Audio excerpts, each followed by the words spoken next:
This report for April 11th, 2017. Good evening. Tonight our theme is the intersection between power and stupidity. There are a lot of reasons and examples around to explore that particular topic, but reason is not one of them. Stupidity and power intersect today in a variety of ways. For example, today on the Jewish holiday of Passover, Sean Spicer, the press secretary of our president, said that Syria's Assad was worse than Adolf Hitler. At least in one respect, he said that Hitler didn't even sink to using chemical weapons. And then, when he realized he had said something that was a little bit odd, Spicer backed off and said Hitler was not using gas on his own people the same way that Assad is doing, where he went into towns and dropped them down on innocent people in the middle of towns. It's an interesting distinction. Adolf Hitler did not drop gas, poisonous gas, on towns, on innocent people. He rounded up innocent people, took them to concentration camps, and then dropped poisonous gas on them in gas chambers.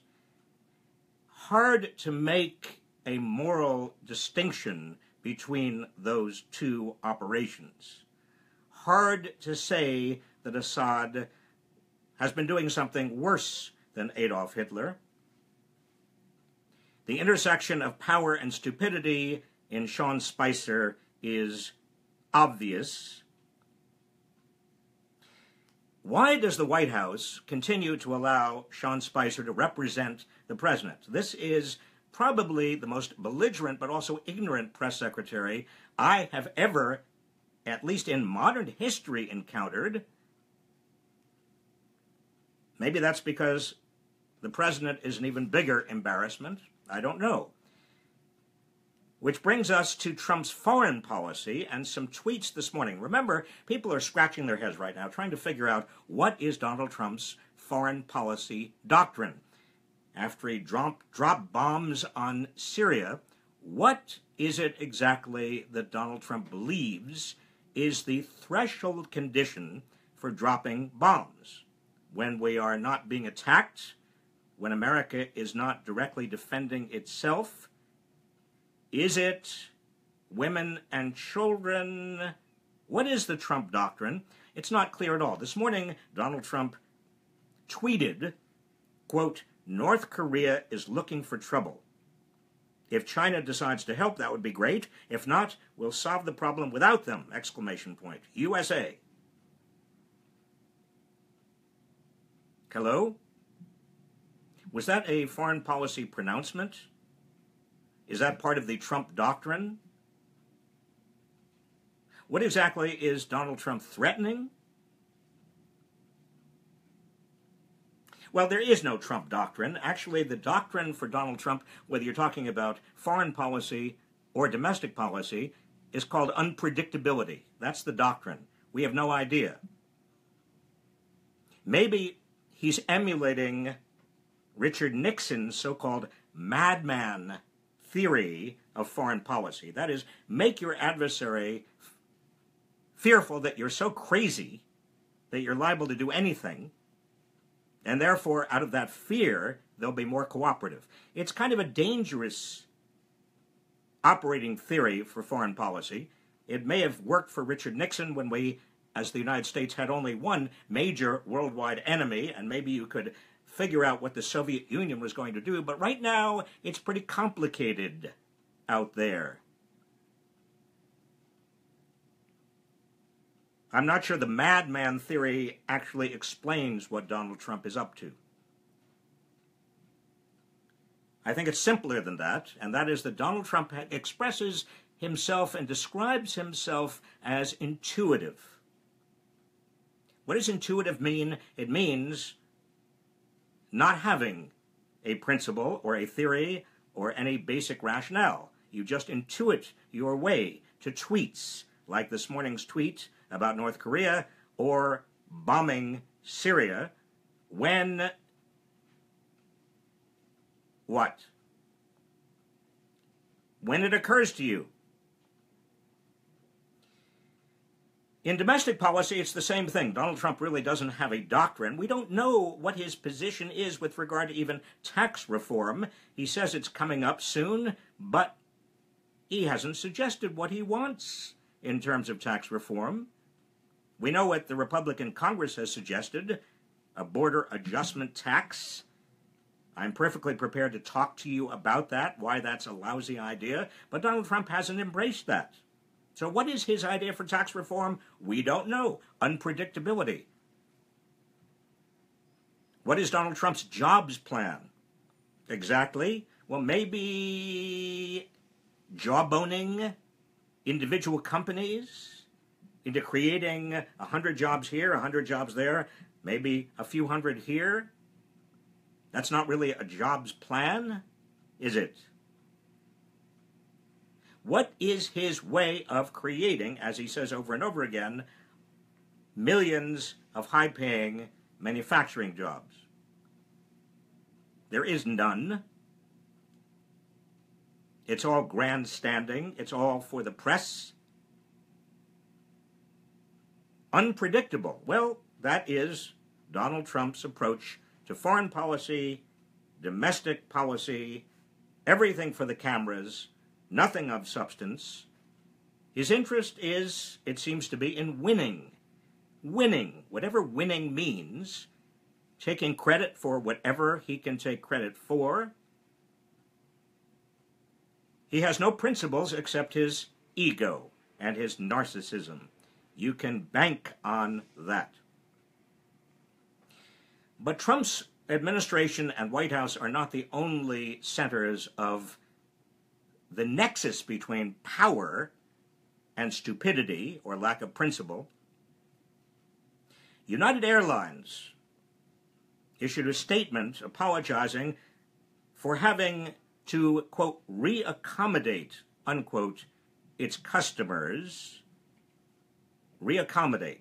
Now, you may recall a few days ago, in fact, the night before last, United dragged a passenger off its airline for no apparent reason that the airline sold out the seats and United couldn't get 4 passengers to voluntarily exit. They just couldn't come up with enough money. They went $400, $800 overnight hotel. They couldn't get 4 passengers. They wanted those 4 passengers because 4 United airline employees needed to get on the flight for their next destination. So what did United do to get the 4 passengers? Well, they just randomly picked out 4 people. 3 of them said, okay, I'll do it. The 4th said no. He was a doctor. He said he had to get home. And what did they do? They forcibly dragged him out of the airplane.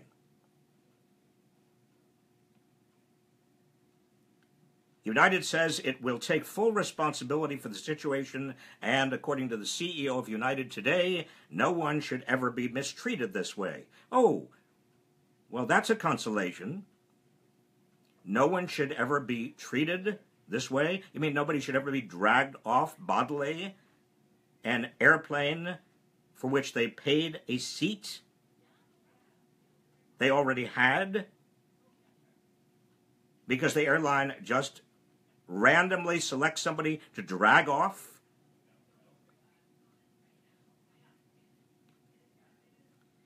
In many ways, this event is a microcosm for what's become a habit of corporate America, not only greedy, but also irresponsible, even sometimes dangerous. Again, this nexus that we're talking about tonight between power, stupidity, irresponsibility. Look at Wells Fargo, another big company in the headlines yesterday and today, a bank that took millions of customer dollars, defrauded customers by setting up false accounts customers didn't even know about. An internal report yesterday found that the CEO of Wells Fargo and other officers should have known about it. How could they not know about it? You see, there are three ways of making companies accountable. We talk a lot in this little broadcast we have about government accountability, where there are three ways of making companies accountable. Number one, subject them to intense competition so that customers, if they don't like United, can go to another carrier. The problem is that there has been so much concentration, mergers and acquisitions in airlines, that we used to have, just 15 years ago, 12 major airlines. Now we're down to 4, of which United is one. So you as a customer probably don't have much choice. If you want to get to a particular city, you may have to just settle for United. So competition doesn't really work. Wells Fargo, one of the 5 major big banks in America, those 5 biggest banks, by the way, have 44% of all banking assets in the United States. They are far too big to fail. You don't like what Wells Fargo has been doing with your deposits, even if you know about it, even if you learn about it, what are you going to do about it? Competition is not really a remedy for corporate malfeasance, nonfeasance. Well, what's the other remedy? Another remedy traditionally has been regulation. If there's not enough competition, how about government regulation? Government says you can't just bodily take a customer who's paid for a ticket, arbitrarily yank him out of his seat and drag him out of the airplane. Well, I have news for you. Donald Trump is deregulating corporations. His goal and the goal of his administration is less regulation. Even health and safety and environmental and labor and investor protections, they're all going. Many of them are going haphazardly, so we're not going to be able to rely on government regulations. Well, there is a third way of keeping corporations accountable, and that's called lawsuits. Customers who think that they were abused in some way, well, they could mount a lawsuit. I hope that that man who was dragged out of the United plane finds himself a good lawyer and sues United. But it's becoming more and more difficult to mount a lawsuit. The Supreme Court has been saying, the Republicans on the Supreme Court, and now there is a 5th Republican appointee on the Supreme Court, no, we're making it harder and harder to create class action lawsuits where people join together to sue corporations, and we're making it harder and harder for people to even individually sue companies under various laws. Do you get my drift? If you don't have competition, and you don't have regulations, and you don't have lawsuits, forget it. Corporations can basically do whatever they want to do to make as much money as possible, and you as a customer, as a consumer, you are being dragged off the airplane.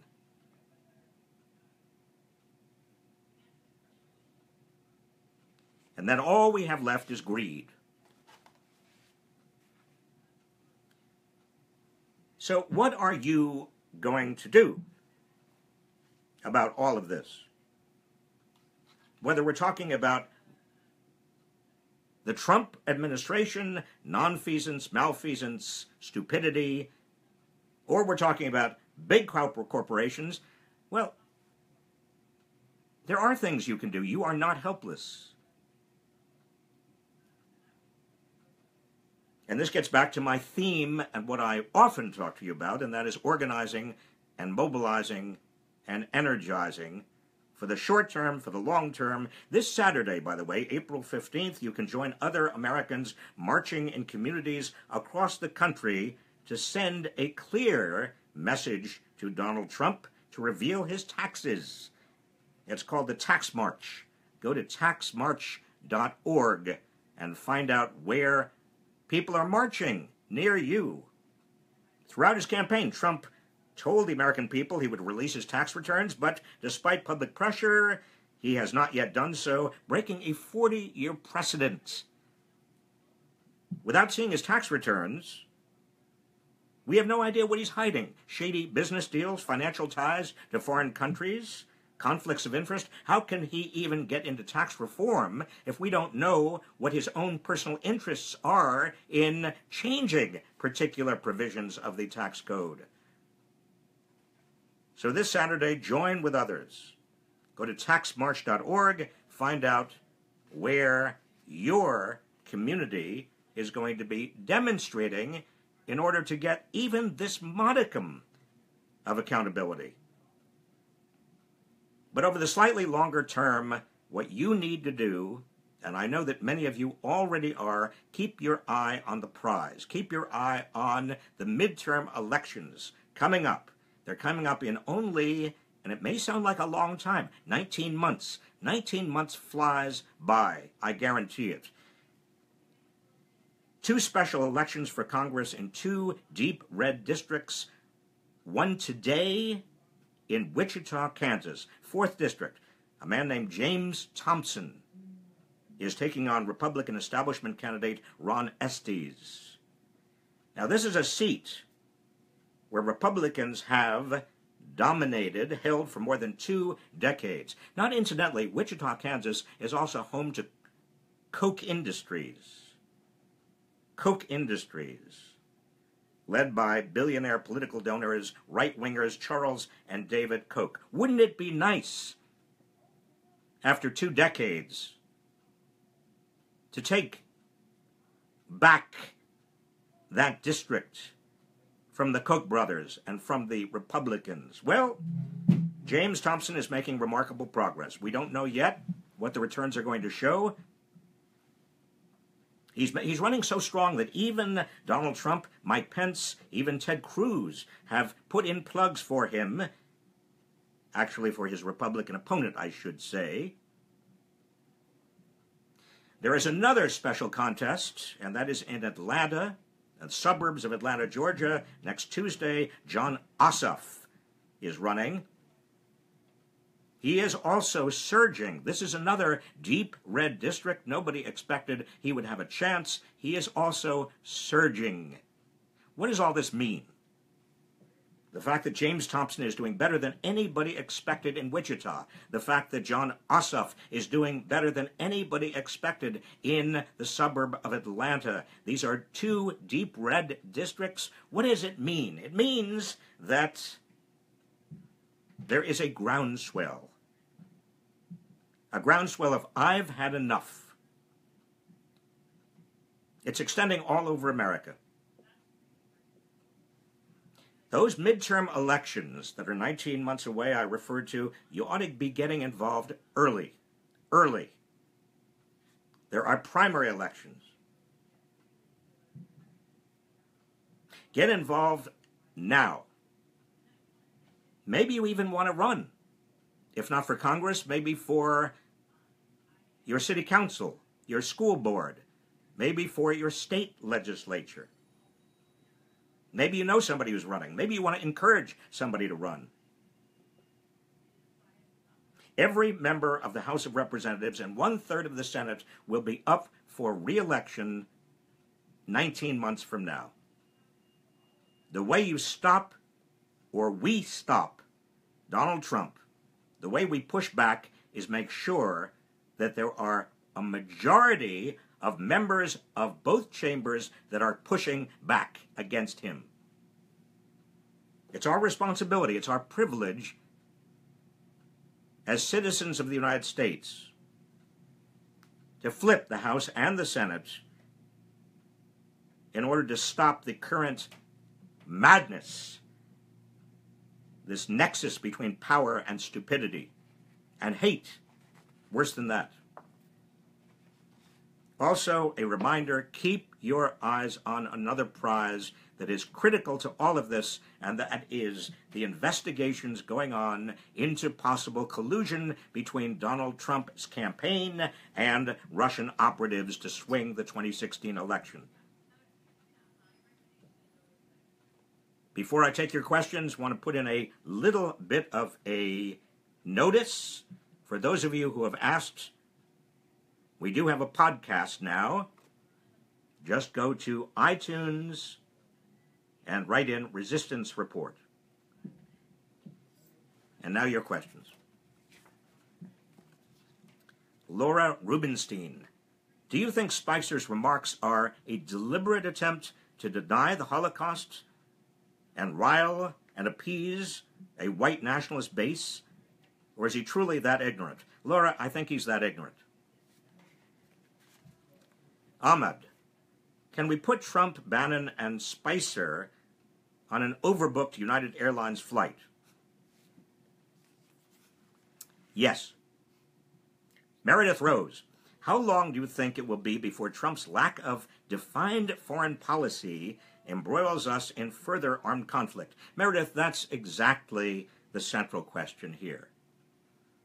If you have an unpredictable foreign policy, if you have a principle-less foreign policy, if it's all basically belligerent noise with some bombs, how long will it be before we are drawn into a conflict? If you're paying a lot of attention to what's happening in Syria right now, you know that there is an increasing chance that the United States fighter jets could come in contact with Russian fighter jets. What happens then if there's a collision, a miscommunication? There is a high price for irresponsible, unpredictable foreign policy or domestic policy based on narcissism. John Nord, if we are heading toward a confrontation with North Korea or Syria, how will we still be able to focus on removing our illegitimate president? John, this could be, in either case, a wag the dog phenomenon. And by that I mean Donald Trump, aware that his poll numbers are sagging, could be saber-rattling and dropping bombs in Syria in order to get more people to rally around the flag and rally around the president. It's been done before. We know that.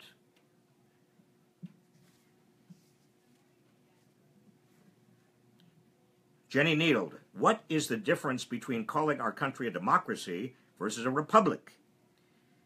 Jenny, the difference is that the original founders, the founding fathers of the United States, called us a republic because it was not, in their view, a direct democracy. It was an indirect democracy. We elected people who, in turn, would have responsibilities for electing a president. That's what the Electoral College, for example, is all about. The framers of the Constitution were worried about tyranny. They were also worried about tyranny of the majority. And so they came up with a Republican, small r, form of government. Gradually, though, over the years, more and more people, more and more groups, women, African Americans, younger people, were given the right to vote. There was more trust in our democracy. But still, the largest party in America is not the Democratic Party, and it's not the Republican Party. It is the party of non-voters. Remember this. Remember it for your state and local elections. Remember it also for the national election, the midterm elections in 2018. We need to get to many people who don't vote. We need to make sure that they understand how high the stakes actually are. Linan Hamill, besides contacting our members of Congress and participating in marches, what else can we do to pressure Congress to proceed with the impeachment process? Linan, the most important thing right now is to keep focus on the largest and most pronounced impeachable offense, and that is the possibility of treason in terms of helping Russian operatives sway the election. That in turn means we have got to make sure that those investigations are done right, that there is no partisanship. That means calling your representative or writing your representative and also even visiting your representative. That means also at your town meetings, confronting your representatives, making sure that they know they have a responsibility to you to conduct those investigations and to ensure that those investigations are conducted in a bipartisan, nonpartisan way. Anna Lucretia Schultz, is there hope for electoral reform? I don't think things will change as long as politicians are bought, voters suppressed, and voting machines tampered. Well, you are correct in that one of the central issues we are confronting is getting big money out of politics and preventing voter suppression. A court looking at Texas ID laws actually just found that those ID laws were unconstitutional. Unconstitutional violations of the 14th Amendment, Equal Protection Clause. The courts are helping in that respect. You also, in your states, you need to work against gerrymandering. Judy Marie, we have just time for 2 more questions. How can liberals bridge the divide with conservatives as constituents and be a united people? We need to stop letting politicians divide us and set us against each other. How can we reach out to Trump supporters? Well, Judy Marie, I am convinced, because I know some of them, some Trump supporters voted not because they are hateful, not because they support Trump, but because they wanted to send a message to Washington against business as usual. And some of them just didn't like Hillary Clinton, felt she was too much of the establishment. Well, those Trump supporters, I think, can be our allies with regard to getting big money out of politics, getting rid of crony capitalism. And as I said before, there are also more people in the party of non-voters than there are in the Democrats and Republicans. You reach out to them as well. Denise Lance, which of your books or other books do you suggest reading to better understand the workings of our government, be inspired to keep resisting? Well, Denise, one book I have right here that I just finished, it's very, very short, by Timothy Snyder, who is a professor of history at Yale. It's called On Tyranny. You can read it quickly. It's a short little book, but it's very valuable. I also come back to this book. It's not really a book, it's a pamphlet. It's called The United States Constitution. I want you to read it if you haven't. Keep a copy nearby, because it's going to become more and more relevant. And I have a lot of books, but I think it would be a little bit self-serving to promote my books with you right now. That's the end of tonight's Resistance Report. I'll see you tomorrow.